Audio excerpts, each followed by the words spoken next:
देखिए, हम आपके एसटीएमडी विद्यालय में आए हैं। अभी आप लोग से मैं असेंबली में मिला हूँ। इसके बाद मेरा एक मेन विजन चल रहा है, परीक्षा पे चर्चा। तुम्हारी सबसे बड़ी बात है कि पेपर सब लोग दे लेते हैं। जो बाहर रह के आता है वो भी पास हो जाता है, और जो पढ़ता है यहाँ पे वो भी पास हो जाता है। अब इसमें भी देखना है कि जो यहाँ मन चित लगा के पढ़ रहे हैं उनका कैसा परफॉर्मेंस आ रहा है। इसी को लेकर के मैं हर विद्यालय में, जहाँ इंटर तक के बच्चे हैं, यहाँ पे 300-400 बच्चे लगे रह रहे हैं लाइन में, सभी लोग के पास में जा करके ये परीक्षा पे चर्चा है। जैसे मान लीजिए, अगर हम छात्र हैं तो हमने कौन कौन सी कठिनाइयों को झेलते हुए आज मैं लखनऊ जाके बी फार्मा कर रहा हूँ। इन सारी चीज़ों को आपको आने वाले इन फ्यूचर में बहुत कठिनाइयों का सामना ना करना पड़े, इसलिए मेरा 5 टॉपिक है परीक्षा पे चर्चा के लिए। इसमें परीक्षा की तैयारी की सही रणनीति क्या होनी चाहिए। जैसे मान लीजिए, आप पेपर दे रहे हैं, इस समय आपको क्या करना है, टाइम टेबल का सबसे बड़ा महत्वपूर्ण रोल होता है कि हमको कितना समय किस सब्जेक्ट पे देना है, और कितना समय खाने पे देना है, कितना समय सोने पे देना है।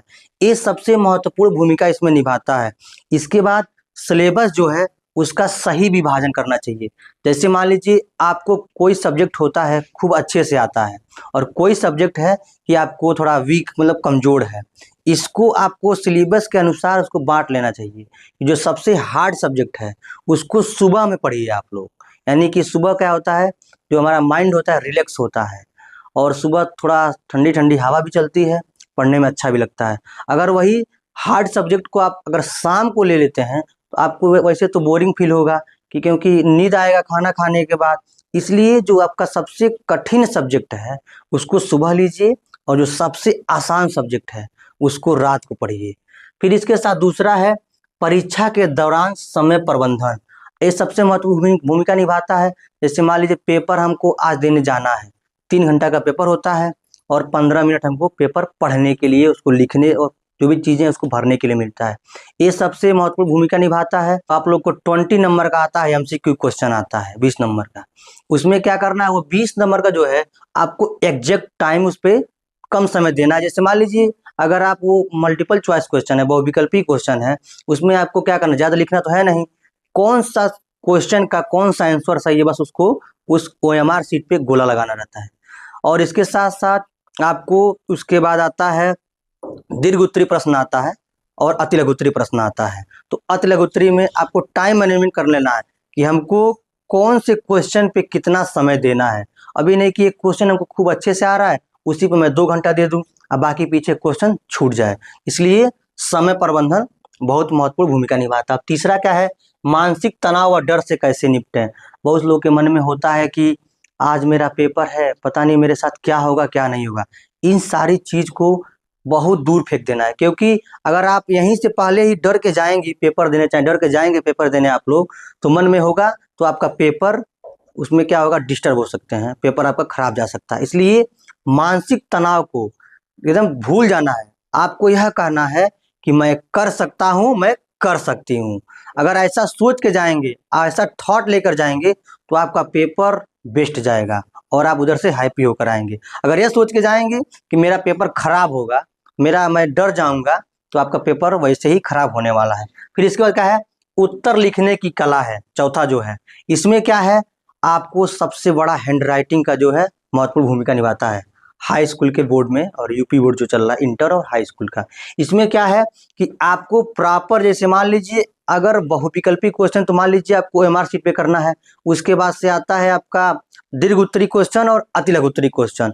तो इसमें क्या करना है, जैसे मान लीजिए अगर किसी का जीवन परिचय पूछता है हिंदी में, तो क्या है, अगर सूरदास का जीवन परिचय पूछता है, जो भी चीजें आप में है, तो उनका क्या करना है, हेडिंग डाल देना है।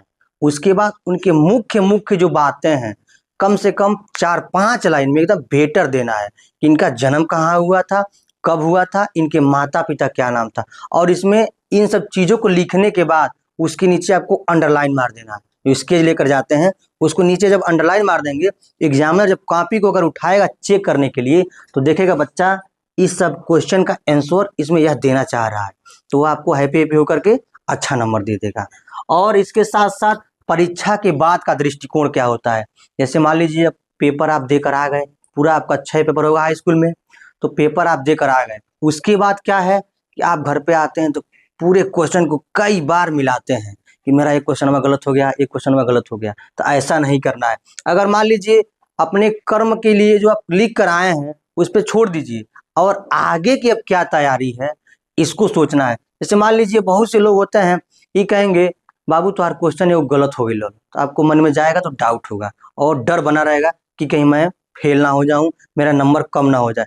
इन सारी चीजों को त्याग देना है और आगे की क्या चीजें हैं यह कहना है। जैसे मान लीजिए अगर पेपर हो रहा है, इसमें क्या है, आपके हुनर को देखा जाता है, ना कि आपके आने वाले फ्यूचर की चीजों को देखा जाता है।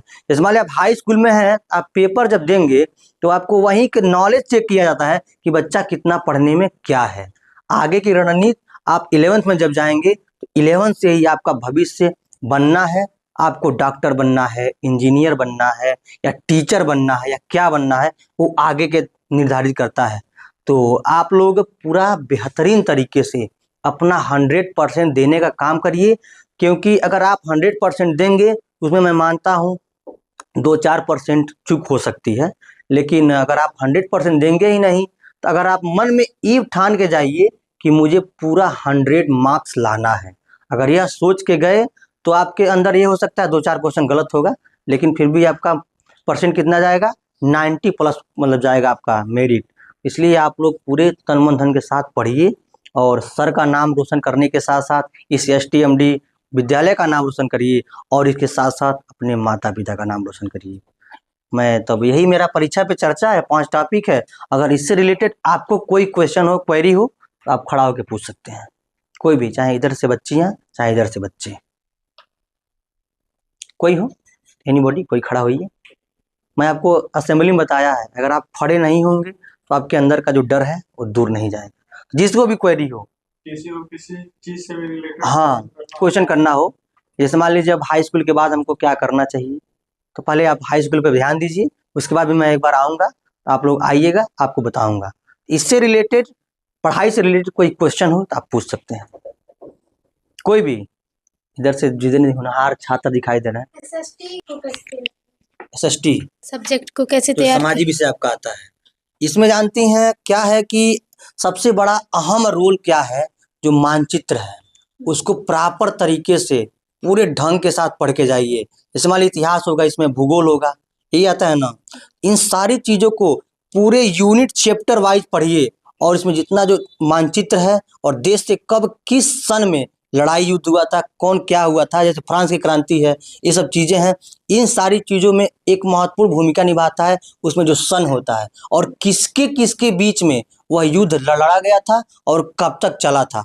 इन सारी चीजों को बेहतर तरीके से आपको पढ़ना है, और पूरा अगर दे देता है कि मानचित्र भरने के लिए, आप मानचित्र में आपको यह देखना है कि किस कोने में हमारा कौन सा महाद्वीप है, किस कोने में हमारा कौन सा राज्य है, और किस राज्य का प्रमुख व्यवसाय क्या है।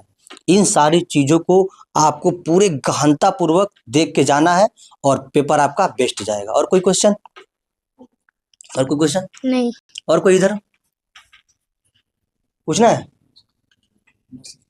और कोई इधर खड़ा होइए, देखिए खड़ा होइए, अपना इनका डाउट क्लियर हुआ, कुछ तो क्लियर हुआ। और कोई इधर, चाहे इधर पीछे से बताइए आप लोग, कोई क्वेश्चन हो तो।